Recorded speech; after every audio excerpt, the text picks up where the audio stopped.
Aborder un diagnostic de trouble du spectre de l'autisme avec un enfant est une démarche délicate, mais extrêmement importante. En tant que parent ou professionnel, il est crucial de trouver un équilibre entre la transparence et la protection de l'enfant. Le sujet soulève plusieurs questions. Faut-il lui dire? Quand faut-il le lui dire? Comment en parler? Pourquoi ne faut-il pas cacher le diagnostic? Il y a l'aspect honnêteté et confiance.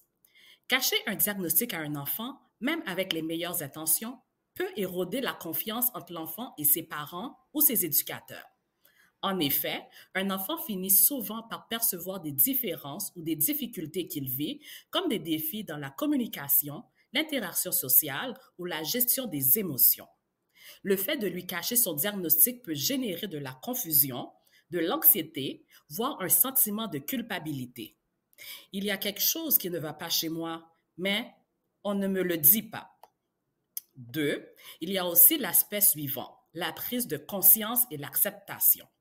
Un enfant, même jeune, peut ressentir qu'il est différent des autres.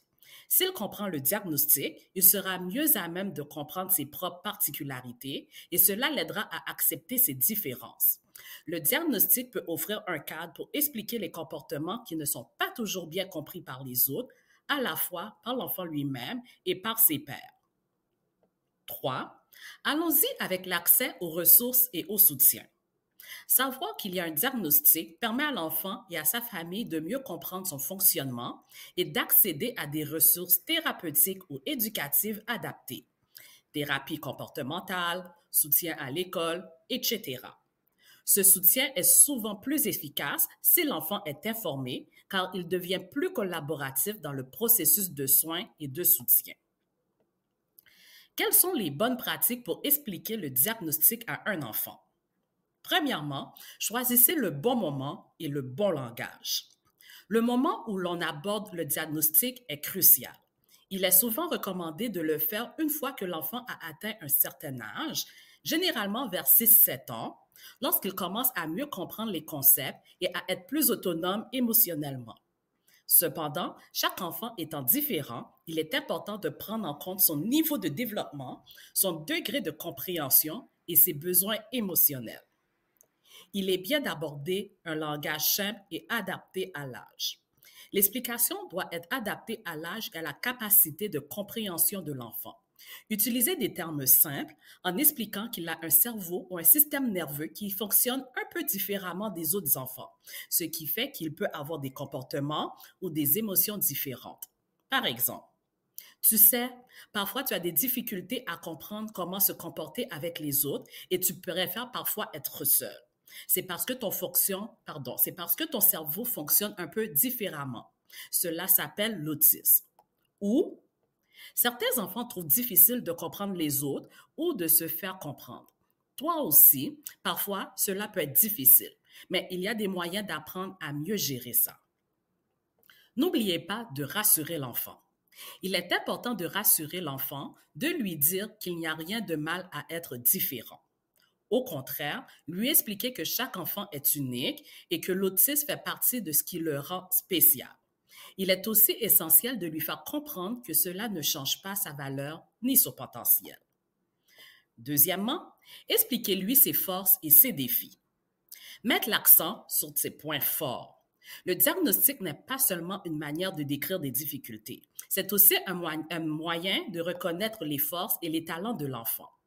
Par exemple, certains enfants autistes ont des talents particuliers comme pour les chiffres, la musique ou l'art. Il est important de valoriser ces points forts pour que l'enfant se sente capable et compétent.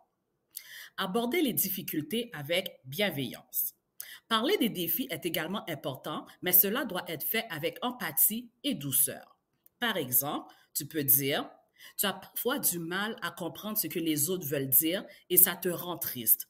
C'est normal, car ton cerveau fonctionne un peu différemment, mais on va t'aider à trouver des moyens pour mieux comprendre ce qu'on attend de toi. Troisièmement, renforcer l'idée de soutien et d'aide. Expliquer à l'enfant que le diagnostic permet de mieux comprendre comment l'aider. Cela lui permet de savoir que ses parents, les enseignants et les thérapeutes sont là pour l'accompagner et l'aider à surmonter certains défis. Mettre l'accent sur l'accompagnement. Il y a beaucoup de personnes qui vont t'aider à apprendre à mieux comprendre les autres, à te faire des amis et à trouver des solutions pour les moments où tu te sens dépassé. Quatrièmement, répondez à ces questions et donnez-lui le temps de comprendre. Il est important d'être prêt à répondre à ces questions et de lui donner le temps d'assimiler ce que cela signifie. Les questions des enfants peuvent être directes et parfois un peu perturbantes. Il est donc essentiel de les aborder avec patience et honnêteté.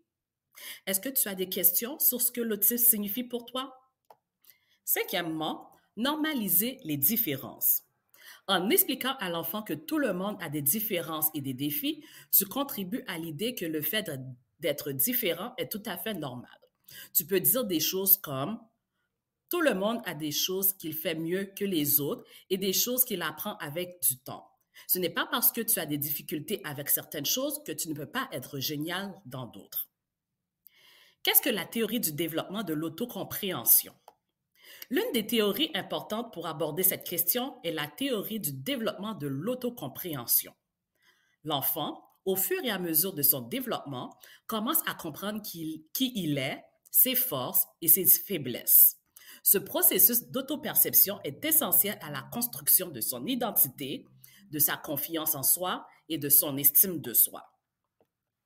Erik Erikson, dans sa théorie du développement psychosocial, évoque que la phase de la construction de l'identité, entre 6 et 12 ans, où l'enfant commence à comprendre son identité sociale et à intégrer les retours du monde extérieur.